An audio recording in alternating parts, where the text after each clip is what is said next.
Hello everyone, this is Tim Ash, the CEO of SiteTuners, and I want to welcome you back to our ongoing series of free webinars. Today I'm very happy to have Karl Wirth with us. The topic is how to leverage visitor behavior and social preferences to drive conversion. All right, let's talk about SiteTuners just real quickly so you understand our perspective. We have only one mission, and that is to have your visitors take action once they get to your website or your landing page. And we can do that in a variety of ways, and we've done that for clients all over the world in all industries and company sizes. But at the core, our services consist of helping you redesign websites for higher conversion, helping you develop test plans and testing strategy to improve your user experience, ongoing conversion management and staff training to improve your own capabilities or supplement them, and custom consulting. So enough about us. Let's talk about Karl. Karl is kind of an unassuming guy for someone who's got a Harvard degree, but he's, of course, a past speaker at Conversion Conference, and is going to be speaking at our upcoming Conversion Conference in Las Vegas in May. He's the co-founder and CEO of Evergage, and they have clients like Wayfair, Rue La La, Publishers Clearinghouse, a joint client that we share. And before that, Karl spent 10 years in product marketing and innovating at companies including RSA Security and Red Hat, makers of Red Hat Linux. He also led the development of next-gen business software in a wide range of application security, cloud computing, and marketing technology. So with all that, I don't know how he has time to do the skiing and keeping up with his 4 kids, but want to throw it over to you, Karl, and blow our mind, please. Great. Well, I'm really happy to be joining this webinar series and to talk with you today about our topic, which is how to leverage visitor behavior and social preferences to drive conversion. Tim gave a nice intro of me. Thank you for that. And let me intro you to Evergage. Evergage is a cloud-based platform, and what we're about is helping marketers increase engagement and conversion, so very much what SiteTuners is also about. But we're doing it through a technology platform that lets marketers understand what their visitors are doing, but most importantly, personalize the experience. So take that understanding and in real time personalize the experience based on those behaviors to give each person, each visitor, a unique experience that maximizes that engagement and conversion. So again, back to our topic, how do we leverage visitor behavior and social preferences to drive conversion? I want to set it up and then get into the agenda. And just as Tim was talking about, what SiteTuners is doing, the goal of all of our sites is a conversion event of some sort. Often that's conversion to a purchase. Sometimes it's just conversion to another page or increased engagement. But in every case, we're trying to get a visitor to engage and convert to some goal that we have for them. And all of our online digital advertising is focused on getting them to our site. I'm going to use site as the term broadly. I mean digital experiences could be in-app and et cetera, but I'm just going to use site for simplicity, site or digital experience. And then we're going to try to get them, once they're in that digital experience, over to a conversion. So we're spending a lot of money and a lot of time on that goal. All of us are. And the problem is, generally, it's not going that well. So often, people will bounce after 5 seconds on the site. As an industry, we're kind of happy with, or at least all accepting, 98% of the people who come to our site don't end up converting. Only 2% do. And low ongoing retention rates.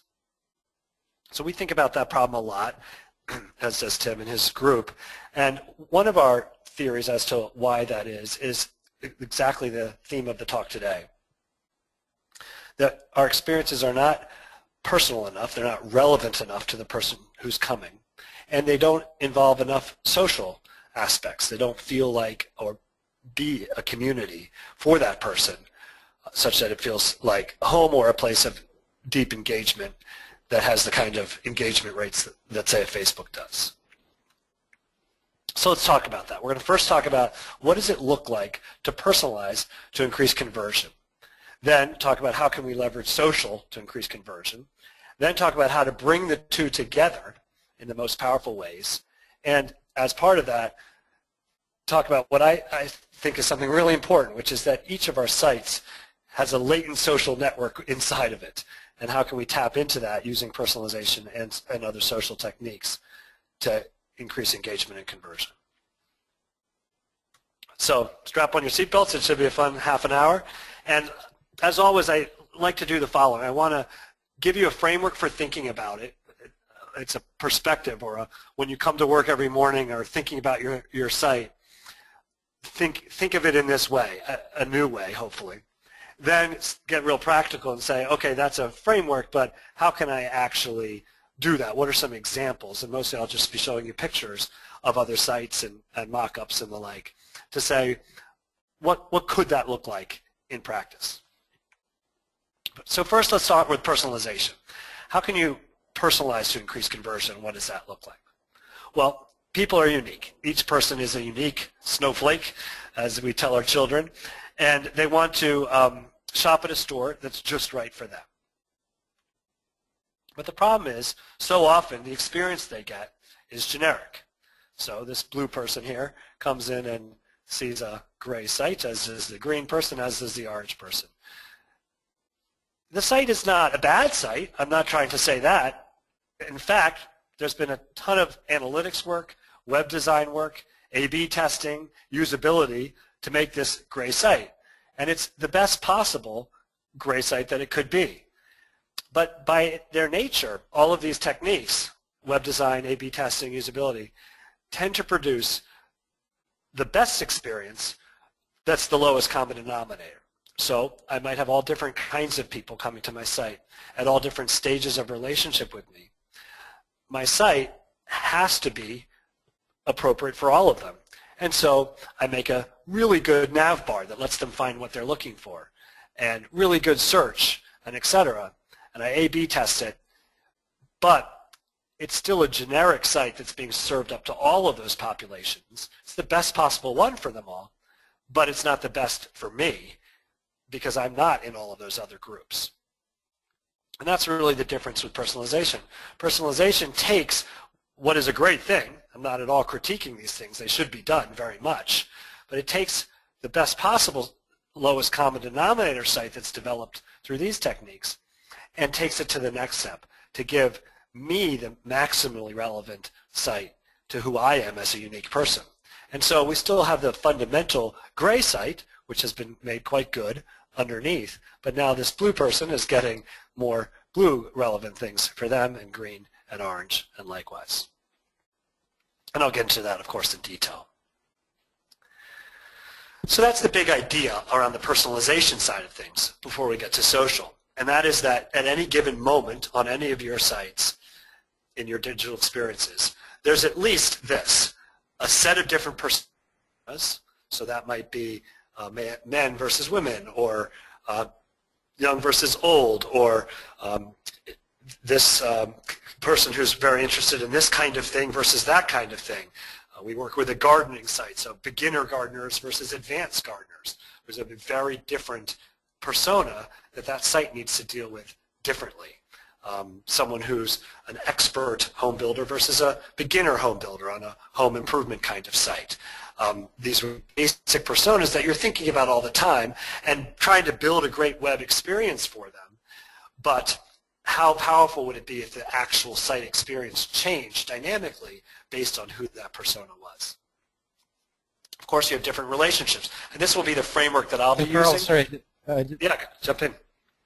Yeah, sorry, just I wanted to clarify, I know there's a lot of confusion about the word personas. Yes. You don't mean kind of your ad agency kind of persona, like mid-market Mary goes club hopping in Soho on the weekends. You mean the role or relationship of the people to your site. So it represents a class of visitors, like you said, like advanced gardeners, right?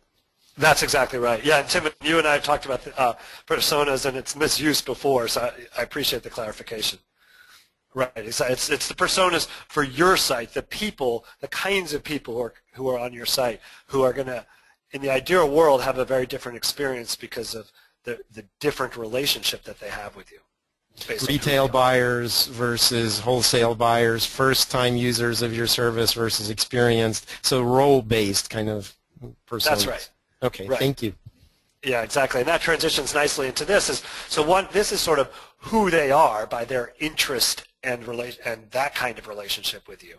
This is then who they are by their historical relationship with you. So have they come here for the first time and you're just trying to get a relationship with them? Are they engaged with you? Have they bought from you in the past? Have they? How are you relating to them post-purchase? And are they coming back multiple times and a true loyalist? So at these different stages of a relationship, you want to be having a very different experience for the buyer. Perhaps getting these people to comment on things that they've bought before while trying to get these people to just stay with you and not be a bouncer and come across to the purchase. Maybe getting these people to add something else right after they purchase that's complementary. So you have a different set of things you're trying to present to people depending on their relationship. And then the last is different intent. So let's think of a person who's a first-time buyer in this stage, who's a beginner gardener, to use that example.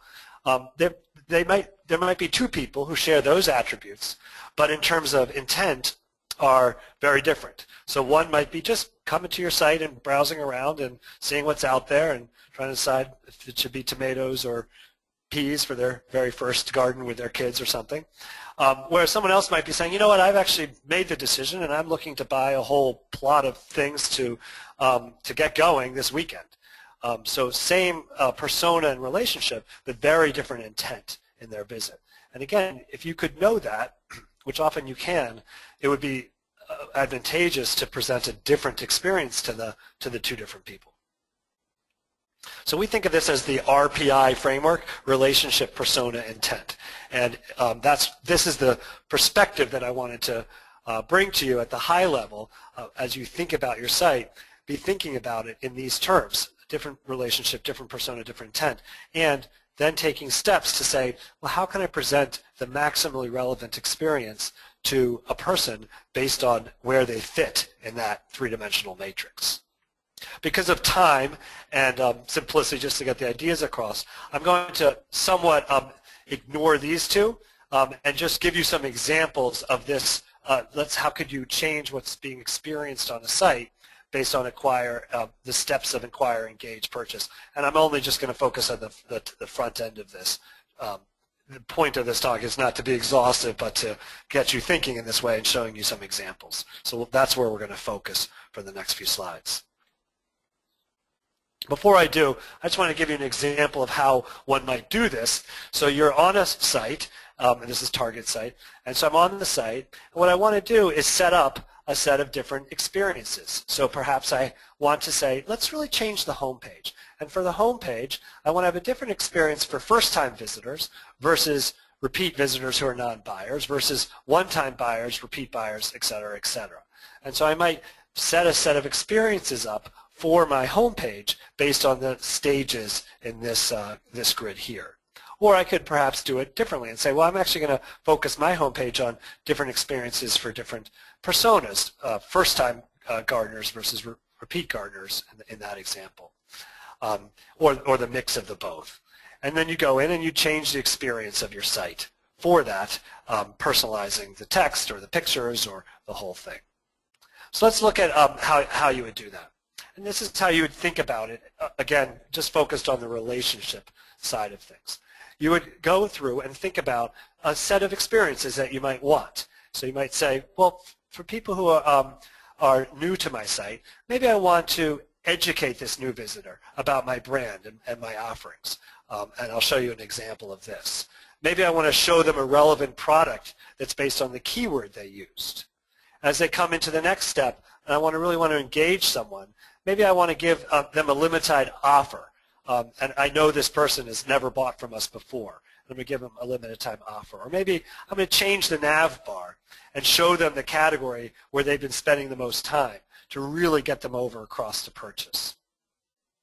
At the purchase stage, maybe I want to show them the product where they've spent the most time that's not in the cart, right? They're in the purchase funnel right now. I might be able to get increased average order value by suggesting a few other products to them that they haven't put into the cart, but where they've spent a lot of time looking. We know these products are interested, and et cetera.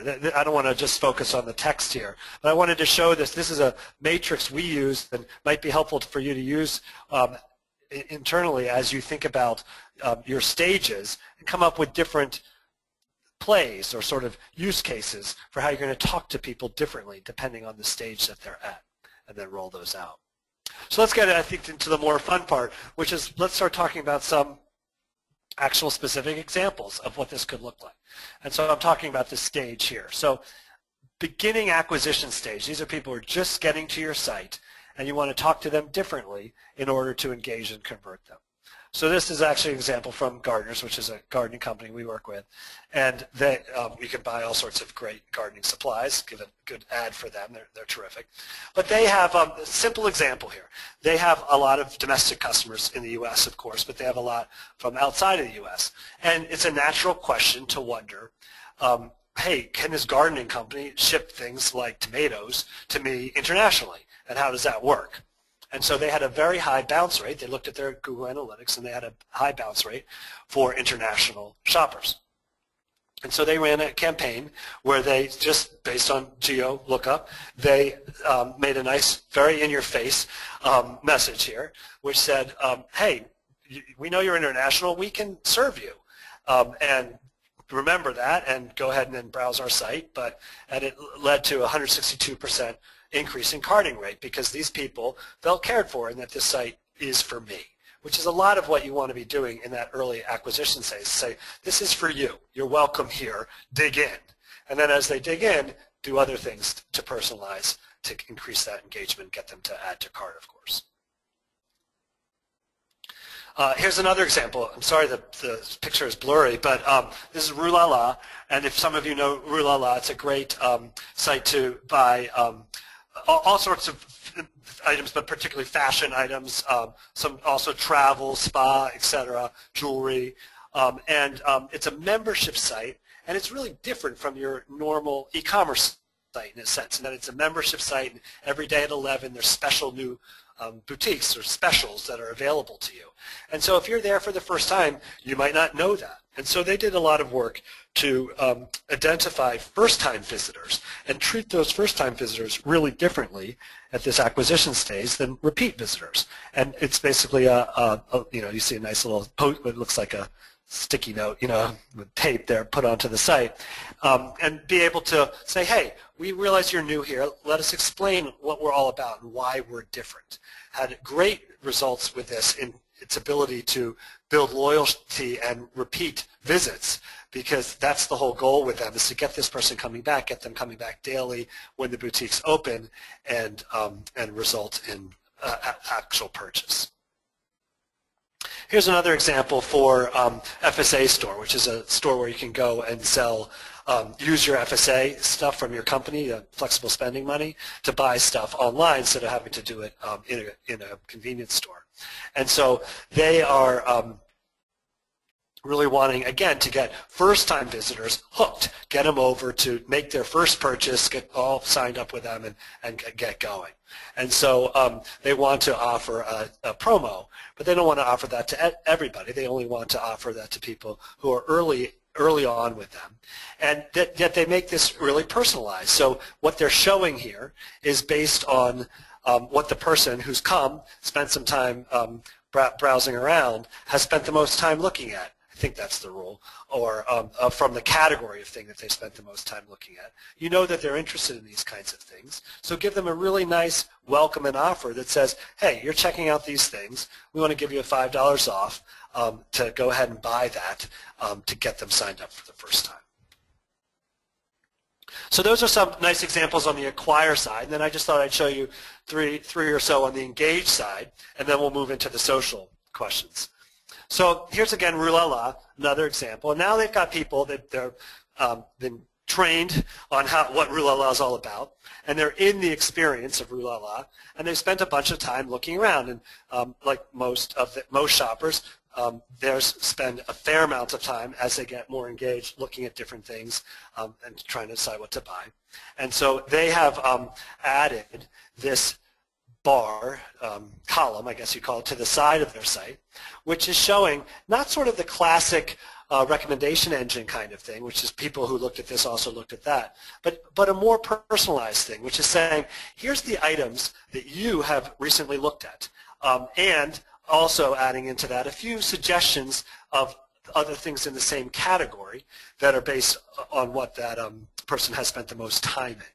So really relevant to you, the things you actually spent time on and haven't added to your cart yet, and some other things in those categories, or those boutiques in their case, that, that might be of interest to you. And this has had 32% lift in average order value for them. And so it's been a really effective personalization to show that person, hey, we're thinking of you, and we're bringing to the fore for you what's most of interest to you and reminding you of it. Here's another example of just a way to do that on the home page, which is to show right on, this site is showing right on the home page. Here is the item that you spent the most time looking at, and so suggesting to the person, this is of interest to you, and gradually this whole page becomes personalized, showing the various items that the person has spent the most time looking at but has not added to cart yet. So really a great way to engage the person, bringing to the fore again things that they've shown interest in but have not yet purchased. And then here's another, a little more in-your-face example at the engagement stage. So now the person spent a lot of time looking at different things, and as happens to all of us, they then go to leave. Well, why not give them one more chance? So detect the fact that their cursor is leaving, their mouse is leaving the page, and say, hey, before you go, take another look at, or here's a discount for, or the like, something that's in your, that again, either that they've spent a lot of time looking at and haven't bought, or that they've added from the category of things that they've spent a lot of time, or the brand of things that they've spent a lot of time looking at and haven't bought yet. Make one more suggestion, one more attempt before they go. I keep mentioning the time that people have looked at stuff. This is something we found through our research and work with customers is to be really important. That while clicks are important, and you need to be tracking the clicks of what people are doing, that they can lie, right? Because I could be going through your site and trying to find what I'm actually interested in, and but I click on something and it's not what I'm actually interested in, and so I go to the next thing. And I might even go search and find it again and go to it again. I clicked on it twice. I'm not actually interested in it. So clicks can lie, whereas time spent is a really good metric for interest and engagement. If I'm spending a lot of time looking at this clock, and on top of that, it's not just the time that I've spent on it, it's also the did I configure it, did I change the colors, did I look at the shipping, did I read the reviews? Those kinds of things are really good indicators of interest, because I'm not going to waste my time. I'm not going to be spending that kind of time on something if it's not actually of interest to me. And one last example here, this is again back to FSA Store. They too are doing something pretty interesting with just that, helping people stay engaged by intelligently showing them other things the things that they've spent time on. Again, what they're spending time on is what they're interested in, so bring it to the fore to them. And this is a little bar that sits at the bottom of the page. And if I click on it, it comes up like this and shows them, shows FSA Source showing their customers the things that they spent the most time on. So another nice example of ways to engage. So that's the first section, which is to say, by taking our site from a really good but generic gray site to a blue, orange, and green one that's showing different products that are particularly relevant to me, or messages that are relevant to classes of people like me, I'm able to deeply increase engagement and conversion because everything that the person's saying is more relevant and tailored to them. The next point is to think about, well, how can we do the same with social? Isn't there a power in social that can engage and convert people in the same way? And of course, stealing my own thunder, I think there is. So people are social. So how can we use that to increase conversion ultimately? I think there's actually 4 ways. So and some of these are pretty basic, but I like to be thorough, and I think some of them are pretty new and creative. And again, the point here is to give you a framework to be thinking of your site ultimately as a latent social experience that can be unlocked to empower engagement and conversion, just in the way that by personalizing it, you can unlock more engagement and conversion.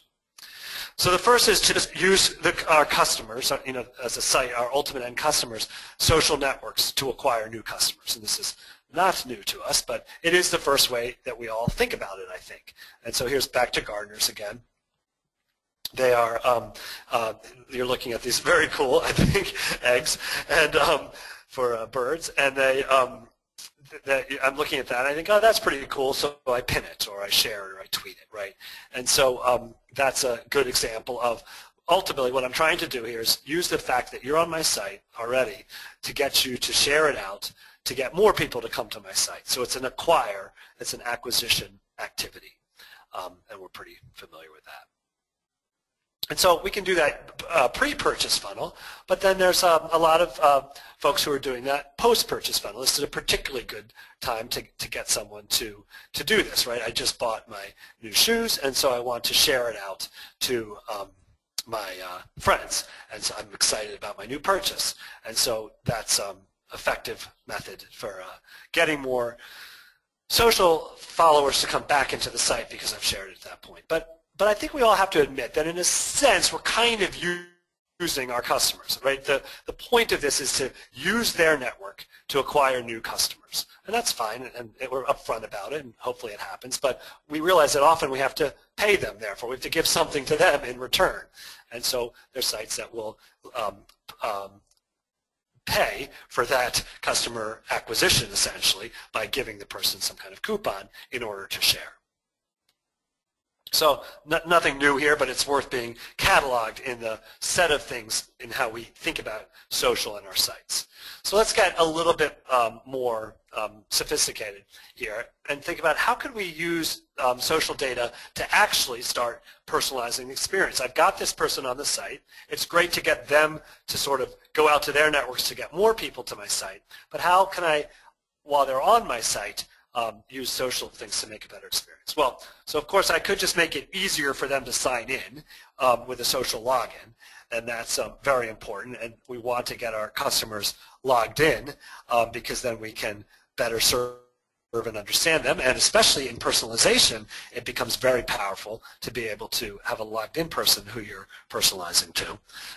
And so you can use Facebook and all the social networks for social sign up, of course. But what else could you do? Well, here's another example from gardeners, and it's very similar to that international one that I gave you. You could, excuse me, you could give a different welcome to people based on the social channel that they come from. You might think, well, that's not that interesting. And in some cases, we tested this with a lot of folks, and in some cases, it's not that interesting. But in others, it is. And in this case, it really, really worked. And so Gardeners was having a problem in that people were coming from Pinterest, and you think about their site, it's a very Pinterest, lends itself to Pinterest very well in the sense you have these beautiful pictures of all different gardens, and people are collecting those and looking at them. And then they click across and come to gardens from a particular collection and see it in their site. For some reason, they were having a much lower conversion rate from those folks than they were from others. And we talked to a lot of companies, and others have higher from Pinterest, so I don't know the trend there or the reason, but they weren't. And I thought it was because perhaps Pinterest people are browsers by nature, because that's what you're doing there. But it varies. But in their case, it was quite low. And so they were trying to figure out what to do about it. And they had success with this international campaign, so they thought, well, why don't we just be direct about it and welcome them and say, hey, we know you're from Pinterest. We like Pinterest too. Welcome. Maybe give them some kind of discount or coupon. And they played a lot with the numbers here. And then try to get them to sign up. And then throughout their relationship with them on email and in the site personalization, be saying, hey, we know you're from Pinterest. We like Pinterest. Share this thing out on Pinterest, right? And sort of join that community in a sense, or be talking about it as part of that community. And it worked. This something as simple as this. They actually got 3 times increase in revenue from the Pinterest channel, which is really just phenomenal. So you can use sort of basic social to personalize or to tie your communities together. This is something we do, which again is, I think, pretty basic. We welcome people when they come to our site. We're not an e-commerce site, but I couldn't in preparing here, find a good example of a Twitter one from one of our customers. But it says, welcome from Twitter. This personalized greeting is powered by Evergage. Of course, we're very explicit about it because we're trying to sell our stuff, and tweet us. So this is sort of the next example. Is here you're just welcoming them from Pinterest. Here you're realizing which social network they came to you from. And so then rather than trying in a generic way to get them to share on all social networks, be reminding them, hey, you learned about us from this social network. Wouldn't it be great if all your friends or followers on this other social network learned about us as well? So tie the fact of the original referring source, in this case Twitter, through their whole journey to be really bringing them back to other people like them on that same social network. And that can work quite well. So how can you go a step deeper? So the next is then to leverage the social data that you've collected to personalize based on that. And so here in this case, if Mark Zuckerberg was on your site and had Facebook signed in, which I'd hope he would do rather than Twitter sign into your site if you have social login, then you know that it's Mark, and you're able to gather some additional data about him, and perhaps in this case that he's a geek, and so but you want to personalize to him, and this is a made-up example, but so if I was Amazon and he was coming to my site because of Amazon, I would then be showing him all of these kinds of books because I know that he fits into that segment. But without the tongue-in-cheek part of it, you're able to leverage the social data that excuse me, you can collect from the social network, tie that into your personalization system, and personalize based on it.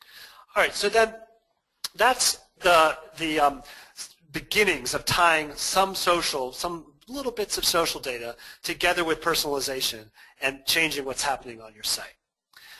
The 3 and 4 is getting more sophisticated with that. The problem is that in 1 and 2, the power of what's happening in social is really tied, is in the social networks. And your site is just trying to tap into that to get some more visitors to your site, or maybe get a login and a little bit of data. But all the really interesting social stuff is happening out in the social world, and your website, it's your website. It's sort of, from a social perspective, the same gray website. So how could you sort of start changing that? And just like we did with personalization, really make the site start to have some social aspects to it. So I really like some of what Smashbox is doing here. I'm not a personal customer, but have studied them a lot. And so I thought I'd just give a couple examples of what they're doing. So one is, and of course they're not the only site doing it, but I'm using them as an example. So one is to bring what's happening out in the social world right into your web experience. And so they have this Smashbox Social Buzz where they're bringing into the site what's happening on different social networks. You can see them here. And they highlight that right on this part of the site. So as you're going through the web experience, it's a changing one, and it feels like it's a social one. Yeah, all these people are sharing out on their different networks this particular liquid halo or this camera-ready cream stuff. And so let's, and it's a picture, it's with a real person's hand, it's not a model's hand, and it's part of their life, and let's bring that right into the site. And it gives a real live and engaged feel to the site. They also are experimenting with this, where they are trying to bring right into the site what's actually being liked on Facebook particularly. And so what's been recently liked, what's been most liked, and what do my friends like. Now my friends didn't like anything, so I didn't show you that screen. But in terms of recently liked, it gives, again, a little bit of a social experience coming in, saying, okay, for this particular brow tech thing, 47 people liked it on Facebook. Here were some of the comments. So rather than having to go on Facebook to see that, I'm bringing a little bit of the social experience right into the site. So that can be effective and is I think, a very good step forward toward the social happening being not out there on social and your site being sort of an afterthought, but bringing the two together. But so I bring number 3 together to you to say these are some useful, but I would say only somewhat useful steps toward what I think is the real hope, which is that your site can unlock its latent social self. And that is that you're still just bringing in here what folks are doing on other social networks and some good pictures. It's good validation. It's a good feel. And here you're sharing what folks are liking out on Facebook, and that's nice, but you can also go and see that on Facebook. And this has a particular problem, which is that when you click on what my friends like, even for a great brand like Smashbox, which is a great brand in makeup, particularly for my friends, but even if I was a teenage girl or a 20-something, there wouldn't be that many, right? And so it's a kind of risky thing in that I could see what's recently been liked, but what I'm really interested, what the real power of social, of course, is not just that what do random people like, but what do my friends like? And maybe even better than what do my friends like, what do people I respect, people like me like? And so let's talk about that. And this is meant to be like sort of cutting-edge thinking in where I think websites of the future are going and need to go to release their own latent social network. So first is, sorry about that, I had to cough. The first is that this is not a new concept, right? So let's step back. Right now on any particular site, and this is Wayfair's site, Wayfair's site right now, I don't know the exact number, but there's probably 100,000 people who are on it this second, right? And they're looking around for different stuff. Classically, as we thought about our sites, we haven't thought about them as the massive social network that actually is, right? There are 100,000 people gathered together all on the same site. And yet, from the site's perspective, it's like each one of them is an individual. And hopefully with personalization, they're particularly well personalized to individual, but they're just there, shopping. The only thing, classically, that's there that makes people feel like they're not the only one in the store echoing around is reviews.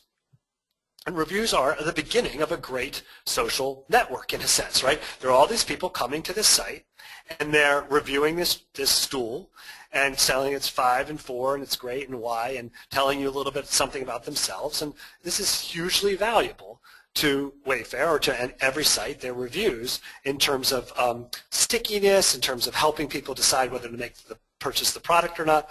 So I'd like to just sort of change all of our thinking and say reviews are a basic social network on your site.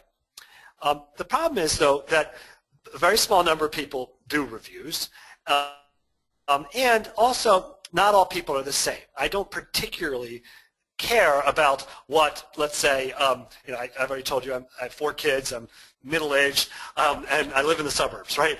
And so, I don't particularly care what a person who's got sort of a trendy apartment in downtown cares about these stools. I care about, do they fit around the kitchen island stool, right? So my view of stools is very different perhaps than somebody else's. So I don't necessarily care what Renew thought. I might care what Javier thought because we're more similar.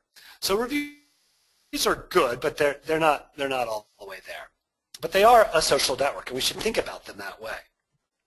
Another way that you see people starting to tap into this, you see particularly in the travel space. So this is Expedia, this here, not this here. And you go in Expedia and look for a hotel, and these yellow boxes, which I find not the best treatment, but are popping up all over the place, telling you that various I would say social networky things that are turning Expedia from just me on my own, excuse me, that are turning Expedia from just me on my own looking at a hotel to like, oh, there's a lot of people here. There are a bunch of people right now looking at this hotel, which gives a little urgency, especially with something with limited inventory. There are a bunch of people who booked it recently. Wow, okay, this hotel's worth something, and people are booking it. It was actually a really expensive hotel I was looking at, and but also there are tons of people looking for hotels. I'm part of this whole community on Expedia, and that's great. And these are some cues. I'd say this is good. It's a start. It gets me feeling that feeling of I'm part of something here on this site. Again, it's a social network. Here's another treatment of that, right? There's this many people actively viewing this sport coat. 45 people have been actively viewing this. Don't wait. These kinds of things. So this is a great step forward, I think, again, in terms of there's things happening on this site. It's a happening place to be, adding some urgency to the purchase when appropriate, just giving a level of this is something a lot of people are engaged with. This is something hot. Pay attention to it, these kinds of things. So now in the last only 3 or 4 minutes, I wanted to turn to something that's sort of the next step in this. And everything that I've shown you prior to this are things that Evergage can help you with, but I really wanted to make this be a non-product talk, and so it's also things that others do and sort of industry things you should be looking at and many companies can help with or you can do yourselves. This one is something that we've just innovated on, and so I want to be direct about that. But it's also the concept is just an extension of this turning your site into a social network. And I think you can do it, others can do it, but I really want to share this big idea with you. And so the thought is that on your site right now, as we've been saying, there are a lot of different people. Let's again take Wayfair for an example. There are 100,000 people on the site right now. The most important point, I think, as you're thinking about what kind of social network you can have on your site, besides doing these kind of urgency things and stuff, is really taking the reviews one step further. So to say, what people are interested in on my site may or may not be what their friends think, right? Like what we had back up here with Smashbox. Like maybe if you're a teenage girl, I do care exactly what my friends think. But if I'm buying something on Wayfair, I don't care what my friends think. I have all sorts of different friends about this parcel. I care about what people who are like me are doing. And so that's this notion of think about your site and think of the personas again, not in the unfortunate way of thinking about personas, but in this way, right? People who are newly married, people who are first-time homeowners, people who have babies or not. This is for Wayfair, right? People who have a beach house or a lake house or a city apartment or live in a certain region. These would be groups of people who might have similar views of what to buy. And then if you're thinking about a particular purchase, so in this case, like imagine that I'm looking to buy a suitcase. And what I'm interested in is I'm trying to decide whether or not to buy the suitcase is not what my mom thinks of the suitcase, because she travels with like 6 suitcases wherever she's going. I'm interested in what other road warrior type people who travel all the time think of this suitcase. So wouldn't it be nice right in my site to have a ability to say, what do other people who are like me, who are road warriors, think of this suitcase? So this is sort of an example treatment of what that might look like. Oh, this is liked by road warriors. I'll click on that. I'll join the road warriors group. And then as I go through looking at different suitcases, I get some kind of indication, not of everybody who's purchased it, but how many times has this been purchased by a road warrior? How many, how does this score? How does this fit with road warriors? So really harnessing the data that your site has, which is this combination of different kinds of people and their behavior and what they're doing, and explicitly showing it out to people and saying, hey, find what people who are like you are doing on your site and learn from them and share with them. I'd be really interested in reviews, not again by everybody, but by road warriors. And I might even be interested in a new kind of search where I come in and say, what are other road warriors? What are the people who are part of my road warrior tribe? What else are they doing? So that's a very explicit way of thinking about your site as its own social network. But another much less explicit way would be this, and I just have a simple idea there, which is to say, give people a few questions. You don't necessarily need to introduce this whole kind of notion of a tribe and really turn it into a social network, although it could be quite exciting and innovative. Instead, you could just make it a little explicit and the rest hidden. So say, hey, tell us who you are and what you're like. Are you a road warrior or a leisure traveler? Are you this, are you that? Have the person answer 3 or 4 questions, and you're essentially putting them into a tribe, into a network of other people who are like that. Then, when you're personalizing, as you're going through the rest of their experience, you're bringing to the fore to them things that other people who self-identified as this kind of person or that kind of person bought or looked at or found interesting. So it's, again, flipping that notion that we're all kind of familiar of recommendation engines and saying, let's be explicit about that. People want to belong to something. They want to be a part of a group.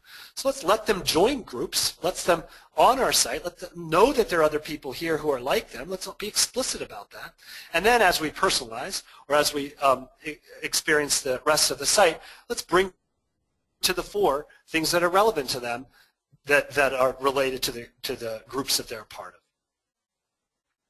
And I think we're short on time, but I was going to show you examples of how to do this in travel sites and content sites and the like, but those will be in the slide shares afterwards.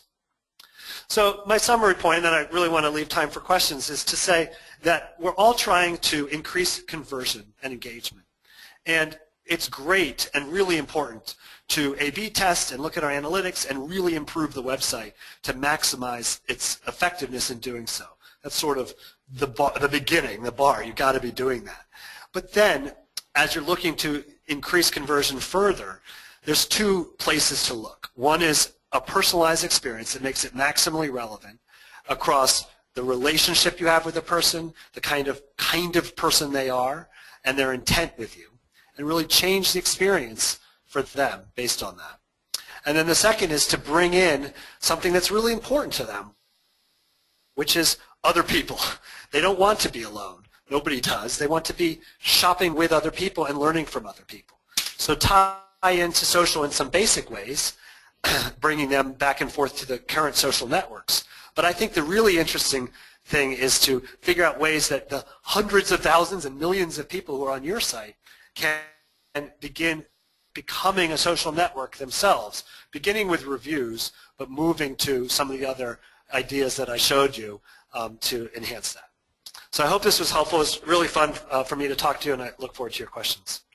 Terrific. Oh, and one last thing, I guess I should just mention, if you are interested in Evergage, here's our information. We can help you with all the stuff I was talking about and work with a lot of great clients. And we're not a consultancy, we're a software solution that lets you do a bunch of the stuff I was talking about.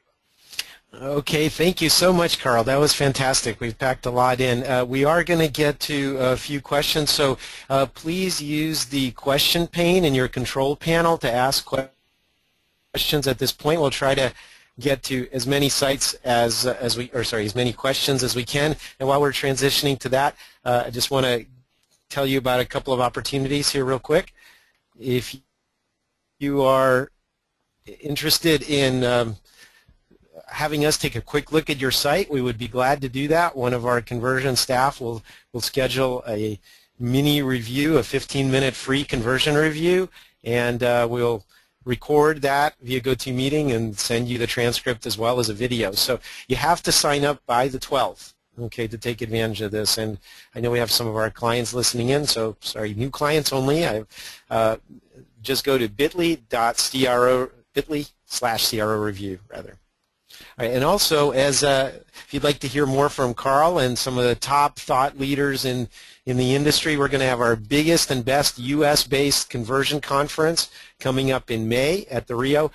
Please register by January 31 to get the early bird rate. It's going to be at the All Suites Rio Casino. We're going to have a lot of fun activities, 4 parallel tracks, outstanding keynotes that we've handpicked, as you can see here on the slide. So this is not to be missed. This is now a once-a-year event in addition to our European shows, the only show in the U.S. for 2015. All right, we're going to get to some questions. Karl, I'm just going to pitch these to you, and let's keep our answers real short. We'll try to get to as many as we can. Okay, so Sue was asking, her site's not e-commerce, it's a basic informational site. Can this be used, let me broaden the question, for B2B, for lead generation, for non-consumer kind of sites as well? Yes, yes. For simplicity, like to keep one kind of site that I'm talking about in a talk like this, so I went through an e-commerce examples for everything. But yes, absolutely, you can do the same techniques for, particularly on the personalization side, for a B2B lead conversion. You can do it for content engagement sites, B2B lead conversion, as well as e-commerce, travel, and even logged in applications as well. Okay, well, let's also talk about best practices Jen was asking that are specific to travel or tourism. Any thoughts there? Yeah, for travel and tourism, absolutely. So there you'd want to be doing some of the same technique where you think about, okay, for my travel site, let's say, what are the different kinds of people who are on there? What are the kinds of things that they'd be looking for? So, for instance, your hotel, right? Is it family getaway? Is it business stay? Is it entertainment? What's our level of relationship with them? Have they come here before? The first time on the site, second time on the site? Are they coming to the site lots of times, configuring lots of different rooms? They're clearly looking to book, which gets at their intent to purchase. And then you come up with the same kinds of personalizations and say, well, based on that, let's show them this here, let's remind them of this there, let's call out that, let's change and really highlight the fact that we're family friendly to them. If they're in the same town as us versus a different town, let's talk to them differently. So you do all those same kinds of personalizations. And similarly, there's some great things you could be doing on the social side to bring that into your site as well on the travel side. Unfortunately, I'll keep the answer short, but feel free to contact us and we can get into that with you. Okay, now I also want to make clear, I mean, you've had some kind of more advanced examples that might require you to have on-the-fly content changes based on what people are doing. But to be real clear, your technology allows you to kind of do really basic stuff too. I think most people are going to start out with baby steps, and even a basic distinction with pre-canned content based on the roles of the people can be very powerful, right? That is exactly right. We say, walk then run. And iterate. So you would think up a personalization. Basically everything that we talked about today, with maybe one or two exceptions, is 2 to 5 hours of thinking, work by a marketer, not by IT, right? So, but if you want to start very simple, you just say, hey, let's when someone comes to the first time or the third time, let's pop this up here. Or let's change this text here. Well, I'll give you an example that's very near and dear to my heart. We were working on the Google AdWords sign-up page so that Google can get new pay-per-click advertisers. And, they said, well, ironically, we were talking about their analytics, and they said, well, we really can't tell the number of new prospects that are coming to this page. And we said, well, why not? They said, well, 98% of the people coming to this page are our current clients. So we already have a boatload of clients, and they're just coming to log in because they have, AdWords.google.com or whatever it was bookmarked already. So, if you already know that someone's a client, you should just put a big login form in the middle of the page instead of having it in the upper right, hidden away behind a click. And if they're not, then you want to try to sell them on the benefits of using AdWords. So even a basic, exactly. Are they a customer or not, or are they a return visitor or not, you can just have pre-canned different pages for that, and that's powerful in its own right, right? It is, yeah, and I'd take it a step further, and if I was Google, I'd upsell them something. I have a big login button with some upsell to AdWords, rather than because I know they're already a customer. Exactly. Yeah, like a one click, give us more money. Right. Okay, well, I also wanted to touch on this notion of tribes that you were talking about. I agree with you 100% that we want to understand more, not the demographics, but kind of the cultural affinities of people. So a lot of times swapping out images is a very simple trick as well. So like you say, you can show the product if you are selling stuff, but have a different model next to it or a different context around it, maybe is a better way of putting it, right? That's right. So all you have to do is just pre-shoot a set of different pictures for the major visitor classes that are coming to your site. That's right.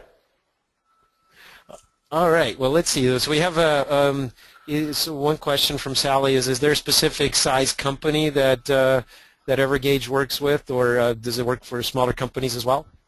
We do. Yeah, we have large customers like Wayfair, but we also have quite small customers like FSA stores, a great company, a growing company, but they're fairly small. And we start with companies that are 50,000 uniques a month all the way up to millions.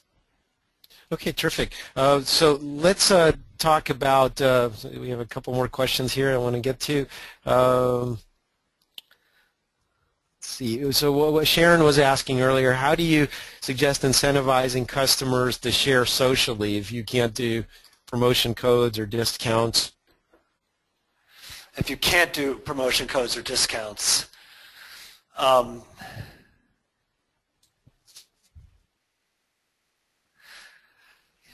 it's tough. I mean, the hope always with these things is it's internal motivation, right? That it's not something that you're adding on and trying to force them to do. So trying to tie it to the social network that they came in from is something that we've definitely seen work. So if you know that fact, then rather than saying, here's 6 different social networks, just share it, being explicit and saying, you came from Facebook, you heard about us, let others know about us, something like that. Yeah. I mean, that it's unlikely that if I came from Facebook, I'm going to do a LinkedIn recommendation, or if I'm going to pin you or anything else on some other platform. If I came from Facebook, just reduce the social media sharing back to the place I just came from. Exactly, with a little call out saying, you know, hey, share back where you came from, right? Something that makes it real personal like that. That can work. The other would just be, if you can't give them any kind of incentive or discount, it would be a non-monetary discounts, right? Think of some special thing to give people who share, like joining your loyalty club, or maybe a sneak preview into stuff that's coming next month, or you know, I don't know what your site is, but right, something that's special, that's part of the club, right? Let them join a club of some sort, and it could just be a page that shows all the stuff that's coming next month. That's not, you know, too sensitive, and say, okay, you know, here you shared, you get to see this. How cool would that be? I would share to see that. Okay, so basically what you're saying is you can come up with non-monetary incentives that are more about access to information or proprietary, you know, advanced looks at stuff and things like that, or a deeper level of content than they'd normally get. So you basically kind of incentivizing sharing, but non-financially. Yeah. Yeah, and again, it goes back to your site is sort of a social network. It's a place where a ton of people are gathering to do and look at something. And so by letting those who take the right actions, which is buying or joining or registering or sharing, you let them be in the insiders part, and that will incent them to do so. So think about it more in a VIP sense, more of a kind of, how can you create a behind the velvet rope experience, but without trying to, you know, without costing any money to you. Yes. Okay. And it has to be real value. I mean, it's always got to be some kind of real value, but often that's information. You know, it's again, because they're only going to do it if they really care about you anyway. And if they care about you, then they care about you. They want to feel part of it, feel part of the group, you know. So let them be part of the group. Well, fantastic. Well, unfortunately, we are out of time. I want to thank everybody for listening into our SiteTuners free webinar series. This is your host, Tim Ash. And again, a big virtual round of applause. Thank you so much, Karl, for sharing with us today.